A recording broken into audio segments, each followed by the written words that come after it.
Oh yeah, we've made it to day 5 of the VEDA challenge. Day 5. What?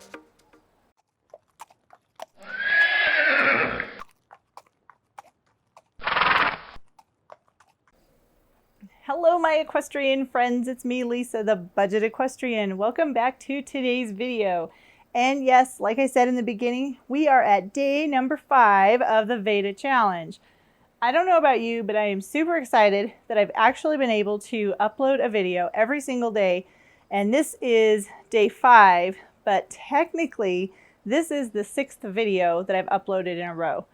I haven't done that in a long time. So I am super proud of myself for being able to not only work with my horse and do something like that every day, but also actually being able to upload a video for you each and every day. So now I just have to keep it up. And yes, we are at day number 5 of the VEDA challenge. And today we're going to give our horses a break and we are going to focus on ourselves because day number 5 is all about equestrian exercises or exercises that you can do that will help you when you're up in the saddle working with your horse.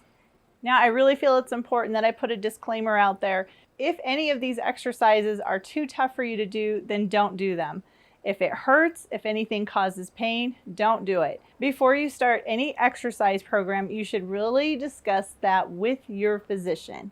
Okay, disclaimer out of the way, let's talk about some different exercises that can really help us as equestrians. Now, the first exercise is squats.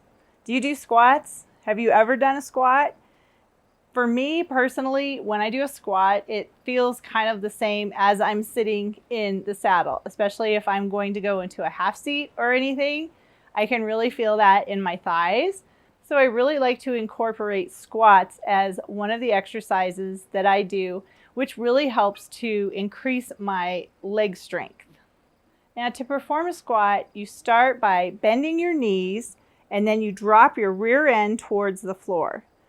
Allow your hips to bend while you try to keep your back straight. That is really important to keep your back straight. Then you lower your body until your thighs are almost parallel with the floor. And if you aren't able to get your thighs completely parallel with the floor, just go down to where you can feel it. Now you want to make sure you keep your eyes forward and your back straight. You also want to be sure to keep your feet flat on the floor. Then you slowly rise, then bend. Rise, then bend. You really want to do the squat slowly and with intention because that's how you're going to get the most benefit from this exercise.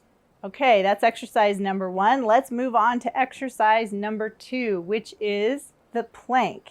And the plank exercise is really good for your core, but it's also good for your shoulders and your legs. And I say that because you're not only getting the benefit from doing the plank by strengthening your core muscles, which is everything here, but you also get the benefit of your shoulders and your legs, which in turn will help when you're riding your horse.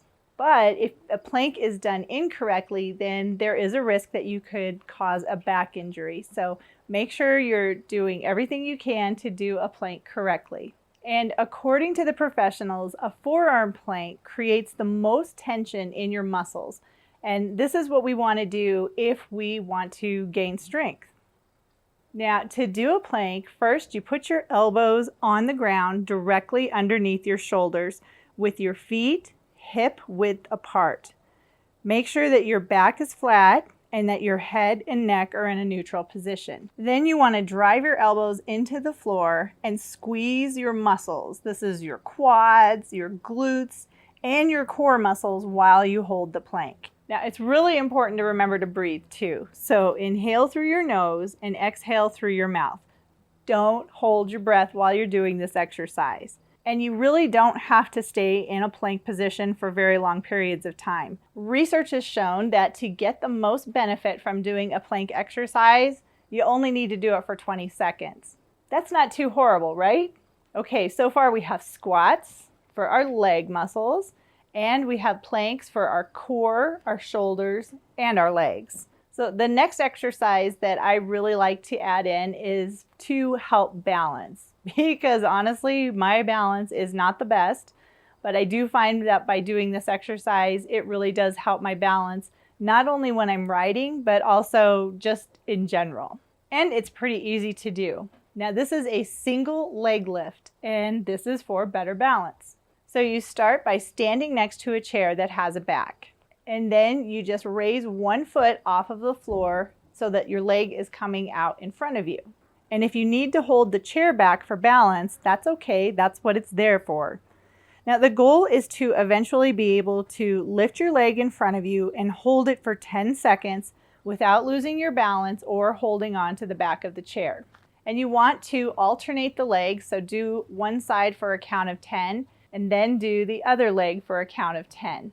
I included this exercise too because it's not really a difficult exercise to do, but it really does help your balance. And honestly, I need all the help I can get when it comes to having better balance. And the last exercise that I wanted to share with you is heel lifts. Now, heel lifts are really good. There are a lot of benefits to doing heel lifts. They strengthen your calf muscles, but they also help you to deepen your heel. And one of the things that we learn in riding is that you want your heels down. So by doing heel lift exercises, this really helps to get your heel to be able to stretch down. And it also has benefits if you have different conditions like plantar fasciitis or tendinitis, like Achilles tendinitis. Doing these heel lifts can actually help that too. Now, to do a heel lift, you don't need a lot of equipment, but it really helps if you have a stair. So what you want to do is stand up on the stair and grab the railing if you need to, and then you're simply going to raise up on your toes and then drop your heels down. You don't necessarily have to drop your heels super, super low. The idea is just to drop your heels low enough so that you can feel that stretch in your calves. And I like to do this for a count of 10 for both legs, and then I go walk around my living room, come back, do it for a count of 10 again, and then I just keep repeating the process until I get to about a count of 50. If you're doing it for the first time, start off slow, don't overdo it, and with all of these exercises, you really get the most benefit if you do them slowly. And if you're ready to up your challenge and you've been doing heel lifts for a while, one thing that can really intensify the heel lift is to do single heel lifts. So lift your leg up and then raise all of your body weight on one heel. That's a lot more challenging than doing it with both feet planted down on the stair. Doing it on one leg is a little bit more difficult than doing it with both of your legs going at the same time. Okay, so there are 4 different equestrian type exercises that you can do at home. You don't have to go to a gym. You can do it in the comfort of your own home like I just showed you. And they're really not that bad. And the more you do it, the better you're going to get, the more strength you're going to have, the better balance you're going to have. And I think you'll really see that it makes a difference when you're riding your horse. I know it's helping me. So I think if it's helping me, maybe it can help other people too. All right, guys, so that is it for today.